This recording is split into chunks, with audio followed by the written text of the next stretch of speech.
Assalamualaikum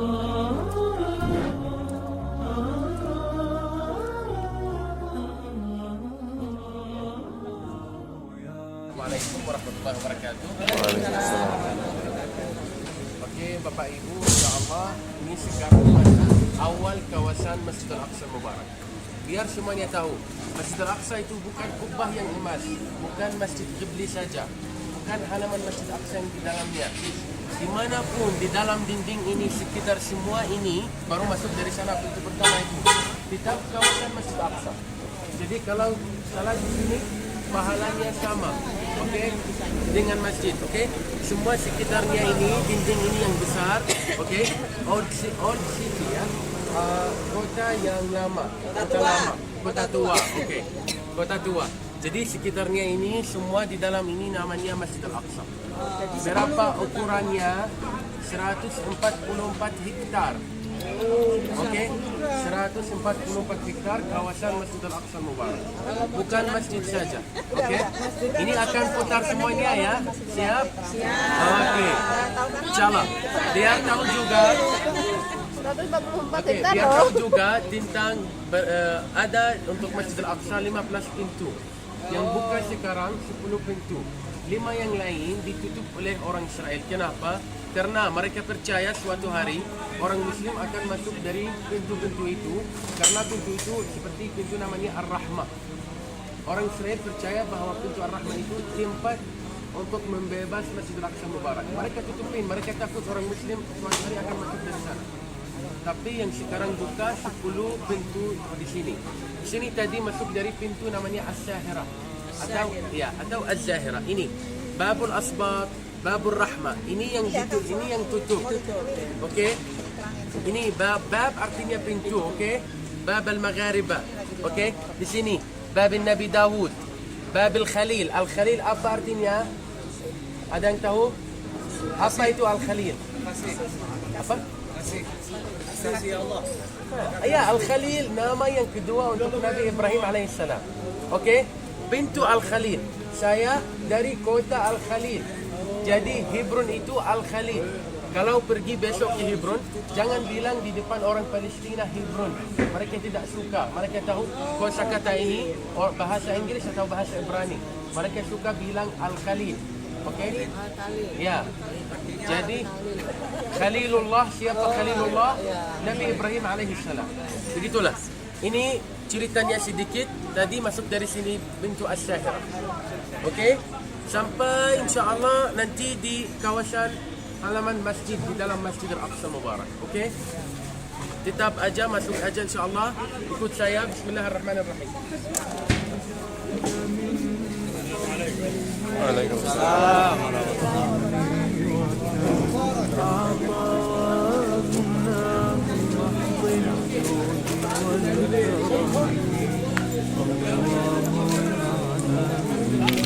Ketika Nabi Isa alaihissalam disalibkan, tapi syubbiha lahum, sudah mereka lihatnya seperti disalibkan, tapi Nabi Isa di mana?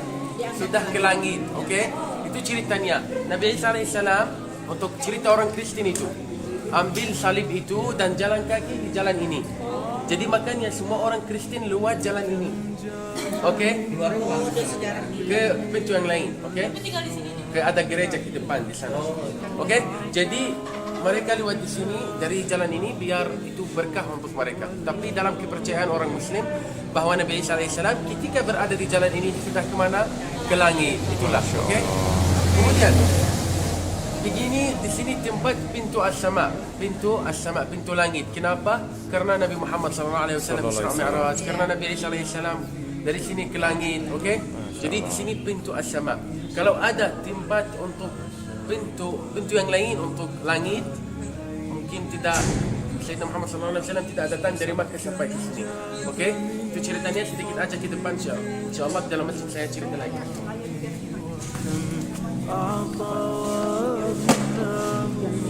الجود والكرم الله يعلم ما نشكو Buka jalan, hati-hati ya. Biar tahu yang pertama, Di sini tempat wuduk yang di atas untuk laki-laki. Di bawah di sana untuk perempuan. Okey? Tidak ada tempat wuduk selain ini untuk perempuan yang di bawah. Jadi kalau di masjid nanti waktu salat zuhur, jalan kaki sampai di sini biar ambil wuduk. Okey? Dan laki-laki ada tempat yang lain nanti saya tunjukkan. Okey? Kemudian seperti yang saya ceritakan tadi, halaman Masjid Aqsa bukan ini saja, bukan halaman ini, dimanapun dinding yang besar itu di sekitarnya 144 hektar. Okey? Kemudian saya mau menanyakan, ada pertanyaan. Jadi ada yang tahu berapa masjid yang berada di dalam kawasan Masjid Al-Aqsa? Tidak. Berapa? Okey, saya bilang akan terkejut sekarang. 18 masjid. Allahu Akbar. Ya. Kenapa? 44 hektar. Iya. Kenapa 18 masjid tapi hanya melihat 4 masjid? Gimana ceritanya? Ceritanya bahwa dimanapun lihat kubah seperti ini, lihat ada mihrab, tetap namanya masjid. Okey? Ada mihrab kecil dimanapun di halaman, tetap namanya masjid. Karena dulu ini tempat luas sekali. Jadi dimanapun kalau salat di sini tetap di dalam Masjid Al-Aqsa dan masjid sendiri ini. Okey? Itu ceritanya. 18 masjid di dalam kawasan Masjid Al-Aqsa dan melihat 4 masjid aja yang besar. Tapi dimanapun ada mihrab, ada kubah yang kecil ini tetap namanya masjid. Okey? Siap? Ya. Yang 4 itu masing-masing sendiri, punya imam sendiri gitu. Tidak. Semua masjid di sini tetap satu imam di Masjid Qibli. Okey? Kibli itu yang mana? Masjid Qibli yang di bawah yang kubahnya hitam. Saya ceritakan sebentar aja, akan pergi ke semua masjid insya-Allah. Okey? Biar tahu juga ada speaker dimanapun di halaman, nanti semua bisa dengar. Kalau salat di sini juga itu halaman Masjid Al-Aqsa, kawasan Masjid Al-Aqsa pahalanya sama. Satu rakaat berapa? 500 rakaat. Iya, insya-Allah. Ya.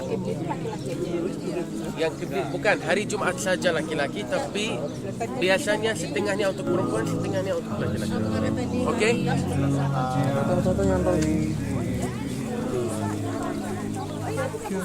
Foto-foto. Foto bareng ya. Okey, yuk.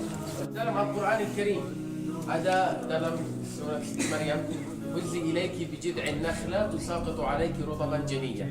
Goyangkan itu pohon kurma, ada apa itu kurma, buah kurma akan jatuh. Di mana ada di kota Bethlehem pohon kurma. Waja'alna tahtaki ma'an syariya, di bawahnya ada ma'an, ada air sungai. Di mana ada sungai di kota Bethlehem? Tidak ada. Jadi tempat dalam kepercayaan orang Kristen tempatnya salah. Kepercayaan orang Muslim bahwa tempat Siti Maryam wantabadat min ahliha makanan syarqiyya, dia pergi timur keluarganya ketika mau melahirkan Nabi Isa alaihissalam. Di mana keluarganya dulu? Di kota namanya An-Nasrah. Dari An-Nasrah ke Yerusalem, jadi Yerusalem tempat timur. Mungkin yang paling timur itu Jericho. Paling timur Jericho, di sana ada air, ada kurma. Itu dalam kepercayaan orang Muslim, mungkin Allah Ta'ala a'la wa a'lam. Kota Yerusalem paling timur atau awal Jericho itu tempat melahirkan Nabi Isa alaihissalam. Tapi ceritanya bahwa Siti Maryam sudah pernah tinggal di sini di bawah di dalam ini karena pada waktu melahirkan Nabi Isa alaihissalam. Okey? Nabi Isa dilahirkan di sini atau Bukan. Tidak ada yang tahu di mana, tapi ceritanya bahwa Siti Maryam sudah pernah ada di sini. Okey? Dan ketika kasih makanan dari Allah Subhanahu Wa Taala, rezeki dari Allah Subhanahu Wa Taala. Okey? Kemudian di bawah di sini dulu ini sampai 1900 tidak dipakai, ya tahun tidak dipakai karena sebagai tempat kuda untuk orang Kristen. Jadi mereka mengikatkan kuda-kuda di sini. Tapi sudah datang salah satu orang Palestina namanya Salah juga namanya. Ra'ad Salah. Dia yang perbaiki di bawah dan membuatnya masjid. Tapi sampai 1900 lebih itu pada waktu itu tidak ada. Masjid ini tidak kerja. Tapi sudah jadi masjid, alhamdulillah. Namanya Masjid Marwani karena Abdul Malik bin Marwan yang membangun Masjid Al-Aqsa. Okey, itu ceritanya. Di bawah masjid aja tidak ada apapun, tapi ada kamar kecil itu mihrab Zakaria, tempat tinggal Siti Maryam di sini. Okey? Ya, pada waktu nanti. Okey? Ya. في ظن لا يخيبنا حاشاه أن ترجع الأيدي بلا نعم كم جاد من فضله قبل السؤال وكم أعطى وأغنى بمحض الجود والكرم. Saya ada pertanyaan lagi. Ada yang tahu apa nama halaman ini? Tidak. Saya akan kasih tahu. Namanya halaman Al-Mahsyar. Mahsyar. Ya, mungkin semuanya tahu dalam Al-Quran Al-Karim, dalam hadis Nabawi Syarif bahawa semua jiwa-jiwa untuk manusia, untuk semua orang yang berada di dunia ini akan mahsyar di sini, akan kumpul semuanya di sini biar ke langit. Kapan? Hari kiamat. Okey. Jadi pada waktu hari kiamat, semua manusia yang di dunia, Muslim, kafir, Kristen itu, Yahudi, semuanya akan berada di sini biar ke langit. Kenapa? Karena pintu langit di sini. Ya, itulah. Ya, Al-Mahsyar. Padang mahsyar ya. Ya, padang mahsyar. Di sini tempat mahsyar untuk semua orang di seluruh dunia. Jadi di sana kubah kecil itu yang sebelah kanan, dan namanya masjid juga. Namanya Qubatul Arwah. Arwah itu artinya jiwa-jiwa, okey? Karena hari kiamat semua jiwa-jiwa, atau ada yang tidak tahu mungkin semua jasad, bukan semua jiwa-jiwa saja. Semua jasad orang di seluruh dunia akan berada di sini dan ke langit dari tempat ini. Okey? Ini Al-Arwah, Qubatul Arwah. Okey? Ada berapa masjid tadi? Semuanya? Kecil. 18. Bukan yang paling kecil, yang di depan lagi. Okey? Ya. Kemudian ada ceritanya ketika Nabi Muhammad SAW datang dari Makkah, naik Al-Buraq sampai di sini Masjid Al-Aqsa dan naik ke langit dari sini, dari Kubah Emas. Dulu Kubah Emas ini tidak ada. Ketika Nabi Muhammad SAW naik ke langit, ada di dalamnya batu As-Sakhra. Kenapa namanya Qubbatul Sakhra? As-Sakhra artinya batu. Kubah itu kubah biasa, Qubbatul Sakhra. Sakhra itu tempat yang Nabi Muhammad SAW berdiri di atasnya biar ke langit. Okey? Ya, jadi kenapa Nabi Muhammad SAW datang dari Makkah naik Buraq kemudian ke sini biar ke langit? Karena pintu as-sama, pintu langit dari sini. Tidak ada pintu yang lain. Karena hari mahsyar semua manusia akan berada di sini biar ke langit. Okey? Ini tempat yang paling suci setelah Makkah. Tempat yang harus merasa bagaimana hebatnya di sini. Okey? Makanya semua orang Yahud, semua orang negara-negara yang mungkin seperti Amerika gitu, mereka mau ambil tanah ini, mau ambil tempat ini. Mereka tahu bahawa tempat ini suci bagi mereka juga. Mereka tahu bahawa orang Kristen, orang Yahud juga di tempat ini suatu hari, hari kiamat akan berada di langit, akan ke langit dari sini. Makanya mereka mau ambil. Okey? Di sana Bapak Ibu lihat pintu kecil itu ya. Di bawahnya ini pintu Ar-Rahmah yang tadi saya bilang, pintu untuk membebaskan Masjid Al-Aqsa. Orang Yahudi tutupin. Di bawahnya turun dari sini, di bawah di sana ada pintu yang besar seperti yang pertama masuk dari sana. Itu namanya pintu Ar-Rahmah, ditutup karena orang Yahudi takut dari orang Muslim dari pintu ini. Kubah ini Ar-Rahmah.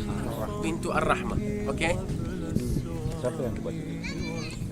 Pintunya itu bukan Salahuddin Ayyub yang membuat pintu-pintu pada waktu Turki Utsmani pada 1570. Okey. Bukan masjid. Ya, itu bawah. Itu di bawahnya ada pintu yang besar juga. Turun tangga, kemudian ada pintu. Disebut masjid karena ada kubahnya. Gitulah. Kenapa 18 masjid? Karena dimanapun ada kubah tetap masjid. Okey? Apakah ada 18 itu? Ya. Itu suatu hari semua orang Muslim berada bersama dan datang membebaskan. Ada yang di ini kan? Ya. Ya, sama Jews sama Israel di ini underground itu. Apa itu? Di apa? Ya, terowongan di bawah. Di Ya. mana? Tembus ke sini kan? Apa? Sampai ke sini. Bukan, sampai. bukan. Mana? Terowongan yang membuatnya di bawah. Okey, orang Israel biasanya membuat terowongan di bawah cari harta Sulaiman. Okey? Tapi tidak ada. Ada ceritanya suatu hari ketika Masjid Al-Aqsa hancur, ceritanya bahawa cerita orang Yahud bahawa mereka akan hancurkan Masjid Al-Aqsa. Setelah itu baru ada perang. Okey? itu semua orang Muslim percaya itu juga bahawa suatu hari akan ada perang dan mengusir orang Yahudi dari sini. Masalah orang Muslim atau orang Arab bukan dengan agama Yahud. Ini agama kitab dari Allah Subhanahu Wa Taala. Masalah orang Palestina dengan Yahud, kenapa mereka menjajah? Kalau orang Yahud mau tetap di sini, di rumahnya tidak apa-apa, hidup di sini tidak apa-apa. Orang Palestina punya hati yang baik ya, mau bantu. Tapi jangan ambil tanah saya. Mau hidup di sini boleh, sewa rumah aja, tapi jangan ambil rumah saya. Gitulah. Okey? InsyaAllah sekarang akan masuk, akan lihat bagaimana kubah dari dalam. Ada cerita-cerita dari dalam seperti mukjizah tempat cara bangun ini. Okey? Kemudian sebelum masuk tentang kubah ini, namanya Kubatul Silsilah. Silsilah. Kubah silsilah. Okey, silsilah itu apa? Rantai. Okey. Kenapa? Karena Nabi Muhammad sallallahu alaihi wasallam ketika datang dari Makkah naik Al-Buraq di sini, salat jamaah sebagai imam dengan semua para nabi di tempat ini. Ceritanya bahawa tempat ini, tapi tidak ada yang tahu di mana karena ini dibangun setelah Nabi Muhammad sallallahu alaihi wasallam. Yang membangun Masjidil Aqsa Mubarak siapa? Abdul Malik bin Marwan, salah satu khalifah yang datang pada 66 Hijriah. Okey? Ya, Abdul Malik bin Marwan. Okey? Nanti di dalam akan lihat juga masjid namanya Marwani. Dia kasih nama dia untuk masjid itu karena dia yang membangun di sini. Okey? Ini ya Pak. Israel kan berkuasa di sini. Ya. Kenapa dia nggak tutup semua pintu gitu? Tutup semua pintu kan orang bisa masuk kan? Ya. Jangan ngapain kan? Mereka takut karena begini Pak. Mereka tutup 5 pintu. Mungkin setelah 10 tahun tutup 5 lagi, tutup gitu.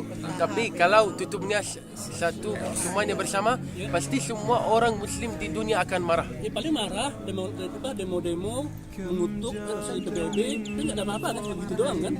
Ya, sebenarnya tapi biasanya di sini mereka mau ambil mungkin pintu seperti ini, seperti tentara yang di depan itu kan. Tapi orang Palestina tidak diam-diam aja. Kalau ada seperti itu mungkin sudah lihat video-video Masjid Aqsa selalu ada perang di sini, ada bom gitu dengan Israel. Alhamdulillah nggak ditutup. Ya, makanya orang Palestina buat seperti ini, makanya mereka tidak tutupin. Karena kalau diam-diam pasti mereka tutupin. Bagaimana kalau seluruh umat Islam tidak diam, pasti mereka tidak ada di sini. Semoga Allah melindungi. InsyaAllah. Okey, terus insyaAllah masuk di dalam dan ceritakan sedikit juga tentang kubah di dalamnya. أغنى بمحض الجود والكرم الله يعلم ما نشكو من الألم Bapak Ibu di bawah harus turun tapi tutup juga. Karena lebaran mereka mungkin buka 2 masjid aja, cukup tidak ada banyak orang yang datang. Okey, mohon maaf saya ceritakan lagi. Tapi kalau besok pagi datang sendiri salat subuh, bisa ke masjid ini atau itu sendiri ya, pasti mungkin akan buka ya, insyaallah. Di bawah di sini namanya Masjid Qadim. Masjid Qadim, masjid lama. Pertama kali dibuat Masjid Al-Qibli. Yang di bawah bukan yang di atas. Ini ada 2 lantai. Yang di bawah tanah itu Masjid Qibli yang pertama, namanya Masjid Qadim. Qadim artinya lama, okey? Yang pertama dibuat. Di bawahnya di sana orang Muslim harus percaya bahawa Nabi Sulaiman alaihissalam sudah pernah berada di sini. Tapi harus percaya bahawa Nabi Sulaiman alaihissalam tidak melengkapi istananya. Kenapa? Karena pada waktu Nabi Sulaiman alaihissalam membangun istananya, siapa yang membantu dia? Jin. Kan? Ketika Nabi Sulaiman alaihissalam wafat, ketika pegang tukar ya, ketika dia wafat, jin berhenti tidak melengkapi bangunan. Okey? Pada waktu itu ada 2 tiang yang jin membuatnya di bawah. Okey? Nanti besok pagi kalau datang ke sini akan lihat tiang yang besar sekali. Tidak bisa manusia biasa buatnya. Okey? Tiang untuk bangunan ini. Jadi ada tiang pada waktu Nabi Sulaiman alaihissalam. Tapi orang Muslim harus dimanapun bilang atau tidak percaya bahawa Nabi Sulaiman alaihissalam melengkapi bangunannya. Kenapa istananya? Kenapa? Karena orang Yahudi cari harta Sulaiman. Kalau mereka tahu orang Muslim percaya Nabi Sulaiman berada di sini dan istana Nabi Sulaiman di sini, pasti mereka hancurkan Masjid Aqsa, mau cari harta Sulaiman di bawahnya. Okey? Ya, mereka cari sampai sekarang di bawah buat terowongan, tapi tidak ada. Tapi orang Muslim harus tidak percaya itu. harus tidak percaya bahawa ada harta Sulaiman di bawah, karena istananya tidak dilengkapi. Siapa yang melengkapi bangunan ini? Abdul Malik bin Marwan ketika dia baru datang ke sini pada 66 Hijriah. Sorry, bisa Abdul Malik itu siapa ya? Dia salah satu Khalifah Abdul Malik bin Marwan pada 66 Hijriah. Ya? Abbasiyah. Iya, benar. Dia datang ke sini untuk membangun Masjid Al-Aqsa. Tapi pertama kali dia mau bangun Aqsa di mana? Yang di bawah ini yang qadim. Karena kiblat pertama ini. Okey? Kiblat pertama. Jadi di bawah kiblat. Kibli. Ini kibli, 2 lantai di bawah. Kiblat pertamanya yang bawah berarti. Iya. Yang pertama bawah. Yang bawah ya. Iya, begini. Kiblat bukan masjid. Tempatnya kiblat. Okey? Jadi pada waktu Nabi Muhammad SAW tidak ada ini. Tapi pasti ada 2 tiang Nabi Sulaiman AS. Itu kan? Arah kiblatnya. Ya, arah kiblatnya. Jadi tempat ini sudah disuruh dari Allah Subhanahu Wa Taala kepada Nabi Muhammad SAW bahawa kiblatnya tempat ini. Tapi bukan, kalau tidak ada bangunan. Saya bicara tentang tempatnya aja. Tiang 2 itu aja. Ya, pertama kali. Dulu belum. Setelah 66 Hijriah datang ke sini Abdul Malik bin Marwan dan dia bangun sini. Baru dibangun semua. Ya, baru bangun 66 Hijriah. Bukan baru tapi tetap baru, bukan. Tapi saya dapat informasi tadi pagi ini pernah dibakar. Begini, saya mau ceritakan. Waktu Salahuddin Ayyubi datang ke sini untuk membebaskan masjid dari orang Kristen, dia taruh 2 minbar. Minbar Salahuddin Ayyubi, satu di Masjid Al-Aqsa, Masjid Qibli di sini, dan satu di mana di Hebron di Masjid Nabi Ibrahim alaihissalam. Yang di Masjid Nabi Ibrahim alaihissalam di Hebron, di Al-Khalil, di sana masih sampai sekarang yang asli. Okey? Kita mau ke sana Besok di sana, ke sana insyaAllah. Yang di sini, minbar itu yang sebelah kanan nanti akan masuk lihat, okey? Minbar Salahuddin Ayyubi tapi sudah dibakar. Ini contohnya. Minbarnya saja yang dibakar. Ya, minbarnya saja yang dibakar. Sebentar aja. Kenapa lihat sebelah kanan di sini ada tiang-tiang yang lama, batu lama, sebelah kiri tiang yang baru. Lihat, karena dulu pada 1923 ada di sini gempa. Okey, gempa sudah menghancurkan sedikit dari tiang-tiang, jadi sudah diperbaiki. Akan lihat yang lama sebelah kanan, yang baru sebelah kiri. Okey. Tapi yang dibakar ada bakar di sini, ada batunya, semua minbar juga mihrab sudah dibakar oleh orang Yahudi. Ini baru, bukan lama, mungkin sebelum 50 tahun. Okey. 1970 katanya. 1970. Ya, kalau 30, 53. Ya. Begitu. Okey. Jadi itu ceritanya.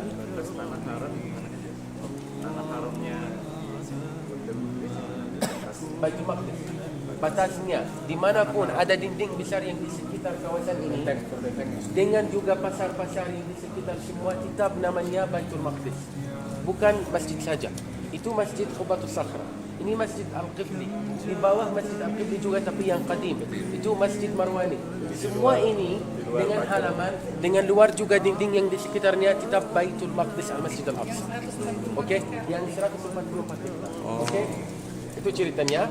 Kemudian mohon maaf karena tadi tidak bisa turun ke bawah. Di bawah juga akan lihat ada sumur minyak zaitun. Karena ceritanya waktu Nabi Muhammad SAW ini sumur yang pertama dibuat ini di sebelah tiang waktu Nabi Sulaiman alaihissalam. Waktu Nabi Muhammad SAW datang ke sini, dia lihat Masjid Al-Aqsa tidak terang, tidak ada lampu-lampu. Ketika balik ke Makkah, dia bilang untuk semua orang muslimin yang ikut Nabi Muhammad SAW, siapapun yang tidak bisa berkunjung ke Masjid Al-Aqsa, kirimlah minyak zaitun. Kenapa kirim minyak zaitun? Dulu membuat lampu dari minyak zaitun. Di sini membuat sepertinya tali di dalam minyak zaitun dan diapikan. Pada waktu itu, sumur itu pada waktu Salahuddin Ayyubi itu dulu, tapi pada waktu Salahuddin Ayyubi dia membuatnya sebagai tempat simpan minyak zaitun untuk makan, untuk orang yang mu'takifin di sini i'tikaf, untuk juga menerangkan Masjid Al-Aqsa. Okey, itu ceritanya. Besok insya-Allah di bawah akan lihat 2 tiang itu, ada juga perpustakaan biasa aja dan sumur itu di bawah di Masjid Qadim. Mahmud ikut nggak besok? Mahmud ikut nggak untuk? Besok saya ikut ke Hebron, tapi besok pagi salat subuh Berarti ngeliat Mungkin sendiri harus- ya? Ya sendiri karena saya izin masuk saya jam 8. Ya Tidak Allah. boleh sebelum jam 8. Mohon maaf ya. Kalau bisa pasti saya ikut. Waduh. Ya jam 9. Ya, mulai dari jam 8 Tapi sampai jam nggak 9. asik ya, nggak di... Apa? Oh. Ya, karena dari Hebron. Ya. Oke, sekarang akan pergi ke Masjid Al-Buraq, pasti tutup juga, saya tahu. Masjid Al-Buraq itu masjid aja kecil aja.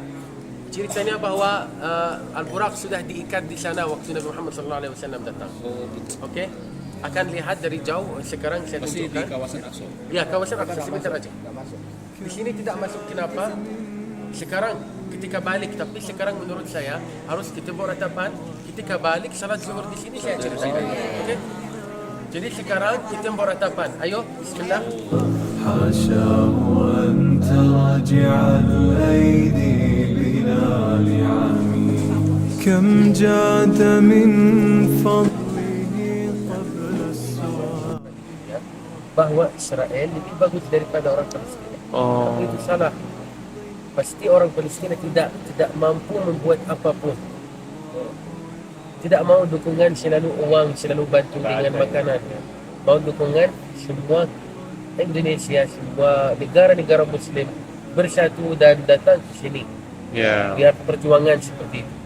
Tapi ada yang berpendapat, wah kalau kita ke Palestina itu kan harus pakai visa Israel. Berarti sama saja kita mengakui Israel sebagai negara dan terus ngasih kontribusi devisa ke Israel. Itu Israel kasih visa orang Indonesia 4 hari saja atau 5 hari.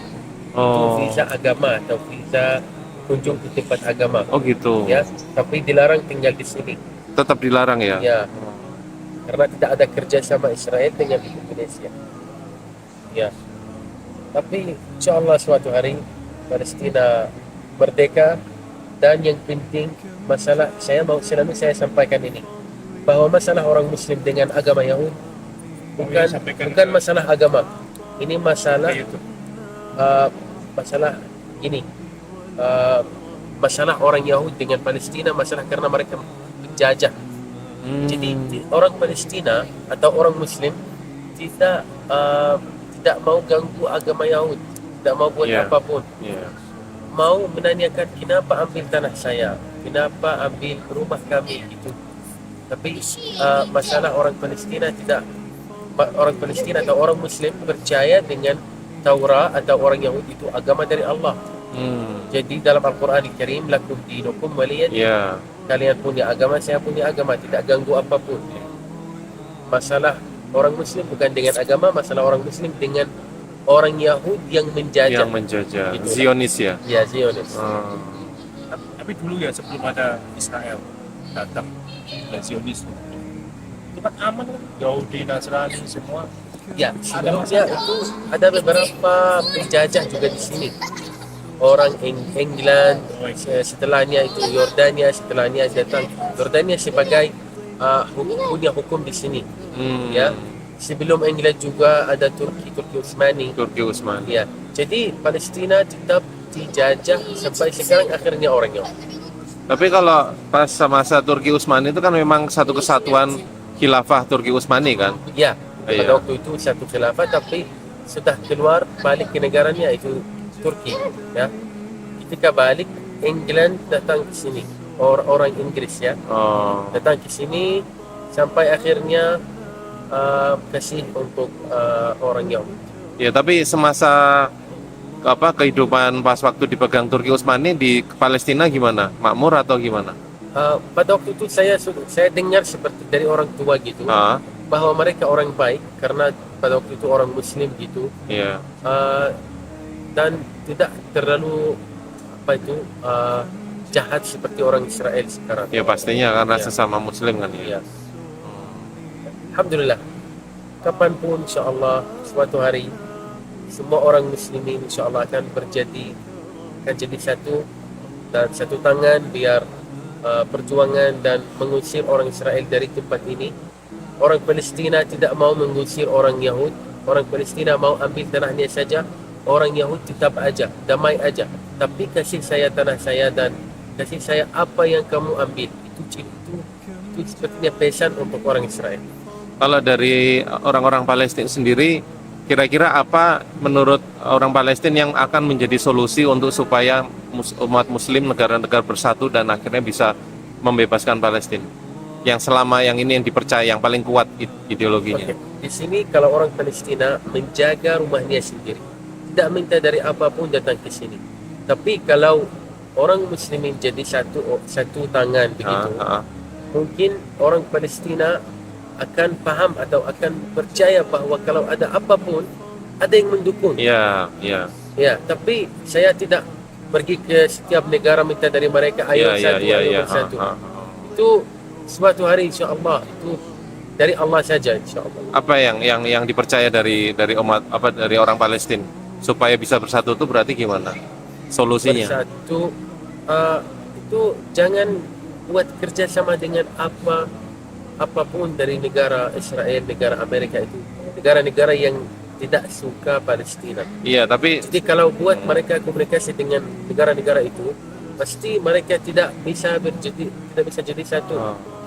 Karena mereka orang Amerika atau orang Israel akan ganggu, tidak kasih sepertinya solusi biar jadi satu. kalau dari Mahmud sendiri pernah dengar Syekh Taqiyuddin An-Nabhani? Pernah dengar nggak? Syekh Taqiyuddin An-Nabhani? Taqiyuddin An-Nabhani. Iya, Taqiyuddin An-Nabhani. Pernah dengar? Belum. Di sini di Palestina itu. Iya. Beliau An-Nabhani. An-Nabhani, iya. Ya, Nabhani. An-Nabhani. Tahu Syekh dia. Taqiyuddin. Tahu saya sudah pernah lihat video untuk Syekh itu atau ya, tapi belum bertemu. Oh, Tentang apa itu? iya, istilahnya beliau yang untuk apa namanya mempunyai ideologi untuk menyatukan umat Muslim gitu, untuk supaya Islam jadi tegak lagi setelah Khalifah Turki Utsmani Khilafah. runtuh. Ya, Dia mau membangunkan khilafah iya. lagi. Pernah dengar itu? Kalau ada khilafah satu khalifah, Iya. semua negara Muslim akan satu. akan jadi Gitu. satu. Iya, gitu. Pernah tahu Pernah soal dengar ini, tentang iya, itu, ya. ideologi soal itu ya. Di Palestina sendiri ideologi itu populer nggak? Tidak terlalu, tapi Tidak ada banyak orang yang mau Oh, membuat khilafah. iya. Pernah bertemu dengan orang-orang yang istilahnya mempunyai pergerakan seperti itu nggak? Ya, iya. pernah. Banyak. Pikiran mereka kalau buat khilafah pasti akan jadi satu, akan bebaskan Palestina dari orang Yahudi. Perjuangan untuk menjaga rumahnya itu sudah pada waktu Nabi Muhammad SAW tersebut. Ya. Makanya kalau mau jadi Islam kuat, mau Bersatu. minta dari orang Palestina menjaga Masjid Al-Aqsa, Baitul Maqdis gitu, pasti perlu bantuan, didukung gitu. Ya.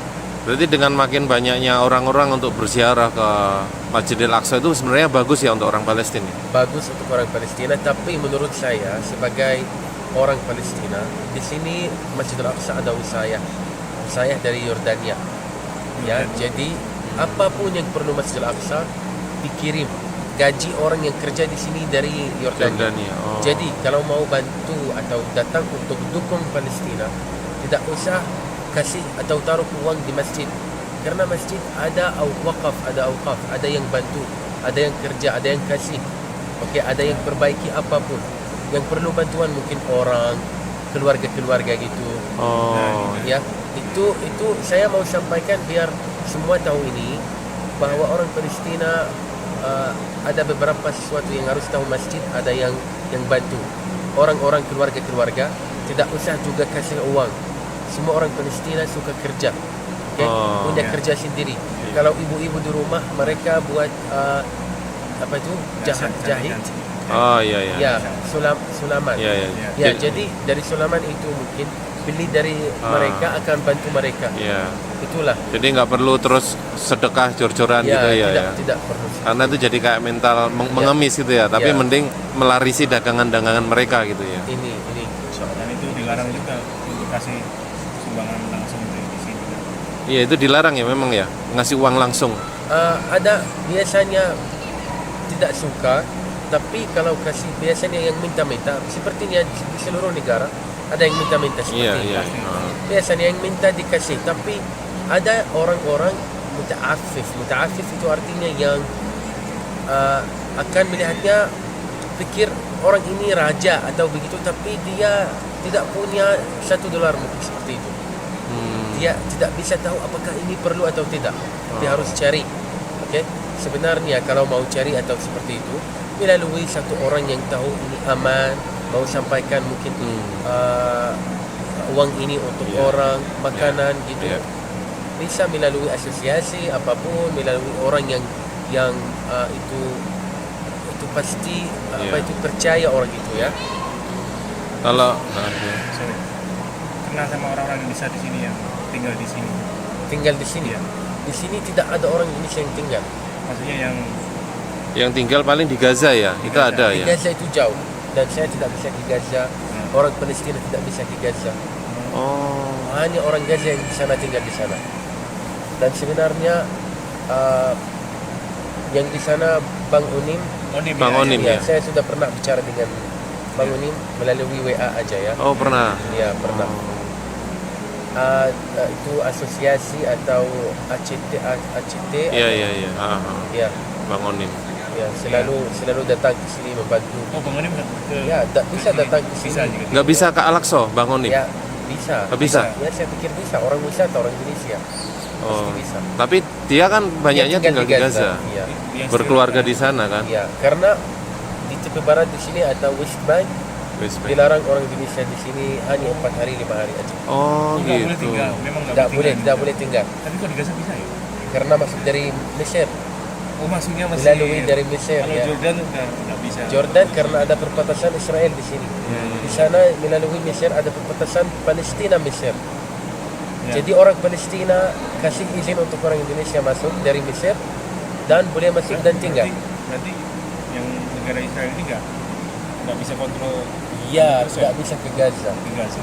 Ya, Gaza, orang Israel di sekitar Gaza, tapi di dalam Gaza dan pemerintah di sana pemerintah Palestina. Oh yang pemerintah Palestina yang masih aktif di Gaza itu ya? Gaza ya, Gaza orang Yahudi tidak bisa masuk Gaza. Kalau yang di sini sekitar di Baitul Maqdis dan Ini pemerintah Israel. pemerintah Israel udah ya? Ya. Oh. Berarti yang masih otonomi. Jadi kenapa di sana pemerintah Palestina? Jadi orang Palestina tidak apa-apa mau kasih visa mungkin untuk selamanya di sini. Oh. Tapi orang Yahudi tidak kasih visa untuk orang Indonesia hanya 4 hari 5 hari berkunjung ke tempat beragama gitu. Makanya di sini mata uangnya udah pakai shekel ya? Shekel itu mata uang Israel. Tapi shekel ini mata uang Palestina dulu juga. Mereka jajah mata uang. Ya Allah, mata uang aja sampai mereka Ya. jajah. Ya. Kemudian sebelum shekel ini ada jineh namanya. Jine. Seperti mata uang Mesir dulu namanya jineh Palestina. Tapi Jineh sudah tidak ada lagi. Oh. Sekarang pakai mata uang Israel. Berarti dulu ada masanya sebelum Israel menjajah shekel itu milik Punya Palestina. Palestina. Oh Ya. ya Allah. Kalau dari Palestina sendiri rata-rata asumsi mereka terhadap Hamas itu gimana? Apakah mereka mendukung atau ada yang melihat itu Semua maupun mendukung. Ada yang mendukung, ada yang tidak gitu. Oh gitu ya. Tapi yang paling banyak mendukung. Ya karena di luaran sana kan pasti fitnahnya tuh Hamas tuh teroris gitu kan. Ya di luar Iya. mereka pikir seperti itu. Ya tapi sebenarnya di Gaza mereka Memperjuangkan. perjuangannya. Insya Allah. Semoga bisa bertemu lagi di sini Iya. tanpa Israel, tanpa polisi Israel, tanpa penjajah Israel dan Palestina merdeka. Iya. Bisa tinggal di sini bukan 4 hari, mungkin 1 tahun selamanya di sini insya Iya, Allah. insya Allah. Insya Allah. محض الجود والكرم الله يعلم ما نشكو من الآلام لكن لنا في ظن لا يخيبنا حاشاه أن ترجع الأيدي بلا نعم كم جاد من فضله قبل السؤال وكم أعطى وأغنى بمحض الجود والكرم الله يعلم ما نشكو من الآلم